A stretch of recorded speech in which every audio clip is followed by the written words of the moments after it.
Live in relation क्या है? गंदगी का खजाना। सेइंग लड़कियां लिव इन में होती मुंह मार के आती, उसने ये क्यों नहीं बोला जो लड़के लिव इन में रहते हैं वो भी मुंह मार के आते हैं? ऐसा काहे होता है कि जब कोई संत युवाओं को रील्स से निकालकर रामायण की तरफ ले जाता है तब सिस्टम उसे इन्फ्लुएंसर नहीं खतरा मानने लगता है। जब किसी धार्मिक इंसान का समाज पर बड़ा इन्फ्लुएंस होने लगता है, जब कोई लाखों युवाओं को धर्म, भक्ति और भारतीय संस्कृति की तरफ मोड़ने लगता है, तब उसे गिराने की कोशिश भी उतनी ही जोर से होने लगती है। और यह चीज आज प्रेमानंद महाराज जी के साथ हो रही है। एक ऐसे संत जिन्होंने हजारों लाखों युवाओं को हिंदू कल्चर की तरफ अट्रैक्ट किया, जिनको लोग सच में श्रद्धा से सुनते हैं, जिनको सुनने के लिए आज फॉरेनर्स भी लाइन लगाकर खड़े हैं, लेकिन आज उन्हें ही टारगेट किया जा रहा है, वो भी वोक फेमिनिस्ट और लिबरल के द्वारा। और वजह मात्र कुछ सेकंड का एक क्लिप जिसे जानबूझकर आधा काट कर वायरल किया गया है, जबकि असल में महाराज जी मोरल डिग्रेडेशन की बात कर रहे थे, वो भी दोनों जेंडर्स के लिए। बताइए जी, आजकल के समय में बच्चे चाहे अपनी पसंद से शादी करें या माता पिता की पसंद में, दोनों ही परिस्थिति में परिणाम अच्छे नहीं आते। ऐसे में हम कैसे पता लगे अच्छे आएंगे कैसे?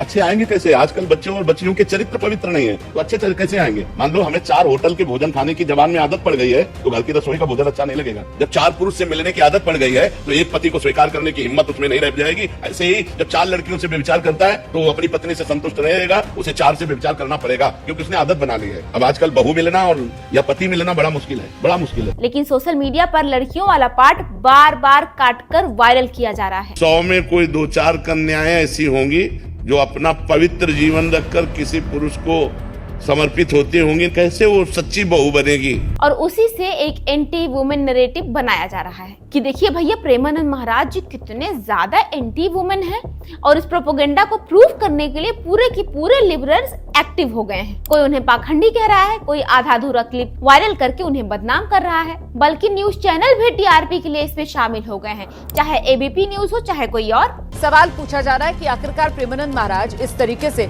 महिलाओं के अपमान वाले ये बयान कैसे दे सकते हैं? किस आधार पर प्रेमानंद महाराज की तरफ से ऐसे महिलाओं को कटघरे में खड़ा कर दिया गया कि 100 में से 2-4 कन्याएं ही समर्पित होती होंगी? न्यूज 24 से लेकर एनडीटीवी तक एक तरफा नैरेटिव बन रहा है। बाबाओं के बोल बिगड़ क्यों रहे हैं, या आप इसे बिगड़े बोल मानते ही नहीं?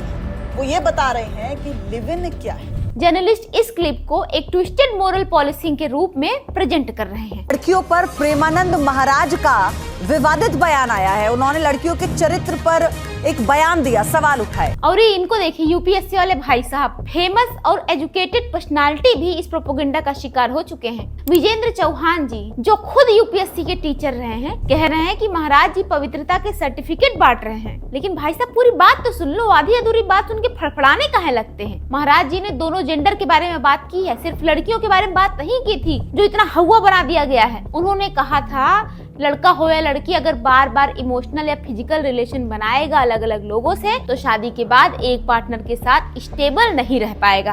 क्या गलत कहा उन्होंने? नहीं, क्या गलत कहा उन्होंने? हमारी बात पे यकीन नहीं, उनकी बात पे यकीन नहीं, तो डाटा पर बात कर लेते हैं ना, वो तो झूठ नहीं बोलेगा। यू गवर्नमेंट एस्ले मेडिसिन सर्वे के हिसाब से 53% इंडियन एडल्ट ने माना कि उन्होंने शादी के बाद बाहर अफेयर किया है। मिन सर्वे के हिसाब से 55% लोगों ने पार्टनर को चीट किया है। 56% औरतें इन्वॉल्व रही हैं चीटिंग में, मर्दों से ज्यादा।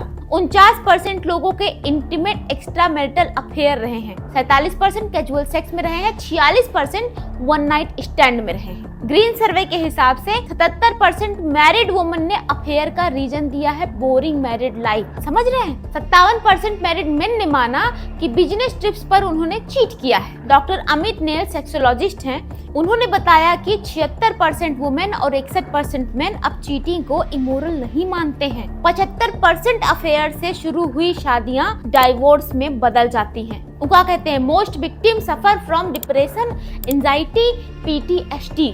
तो क्या गलत कह रहे थे महाराज जी? हाँ नहीं, उनका कहना वही है जो साइंस और डाटा दोनों कह रहे हैं। तो इसको मानने में मिर्ची काहे लग रही है और उनको बदनाम करने की कोशिश काहे की जा रही है। पर जैसे हमेशा होता है, लिबरल्स वही टुकड़ा उठाते हैं जो उनके विक्टिमहुड नैरेटिव में फिट बैठे। आज प्रेमानंद महाराज जी को 68 पैट्रियार्कल रिग्रेसिव कहा जा रहा है, पता नहीं का कहा जा रहा है, लेकिन असल में उनका मैसेज कितना सिंपल था, साधारण था कि लड़का हो या लड़कियां दोनों कैरेक्टर और कमिटमेंट में वीक होते जा रहे हैं और ये आप लोगों को दिखाई नहीं दे रहा है और इसका असर उनके रिलेशनशिप पर पड़ता है।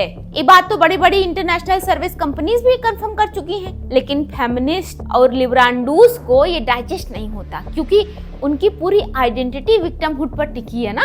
और जब कोई संत सोसाइटी का सच दिखाता है तो सबसे पहले वही लोग उन्हें डिस्क्रेडिट करने लगते हैं, क्योंकि अब लोग प्रेमानंद महाराज जी से प्रेरणा ले रहे हैं, धर्म की तरफ बढ़ रहे हैं, भक्ति, कैरेक्टर और संस्कृति की बातें कर रहे हैं। जब से विराट कोहली, मिका सिंह, ग्रेट खली उनसे मिलकर आए, यूथ का भी झुकाव उनकी तरफ बढ़ा है। जो पहले खाली इंस्टा और रील्स में उलझे रहते थे, अब धर्म और भक्ति की बातें सुन रहे हैं। तो ये लिबरांडूस से देखा नहीं जा रहा है। अब तो प्रेमानंद महाराज जी जेनजीज के अंदर कूल भी बन रहे हैं। अगर ये सिलसिला ऐसे ही चलता रहा ना तो पूरी सोसाइटी में एक बड़ा कल्चरल शिफ्ट आ सकता है और यही लोगों को चुभ रहा है। इसीलिए प्रेमानंद महाराज जी को बदनाम करने की जानबूझकर कोशिश की जा रही है ताकि एक आवाज जो सत्य और सदाचार की बात कर रही है उसे चुप करा दिया जाए हमेशा के लिए, ताकि वो दोबारा कोनो अच्छी बात ना करे, ताकि हमारे यूथ जो हैं वो अपने संस्कृति की तरफ, धर्म की तरफ ना बढ़ सके। लेकिन सवाल ये है कि क्या आप सच के साथ खड़े हैं या वायरल क्लिप के नैरेटिव के साथ? क्योंकि अगर संत को बदनाम करना आसान हो गया तो समाज को बचाना नामुमकिन हो जाएगा। तो आप लोग गुमराह मत होइए, सच के साथ खड़े रहिए और सच पूरा देखा करिए, आधा अधूरा सच कभी देख कर माना मत करिए। अगर आपको हमारी वीडियो पसंद आई हो तो इसे लाइक शेयर करें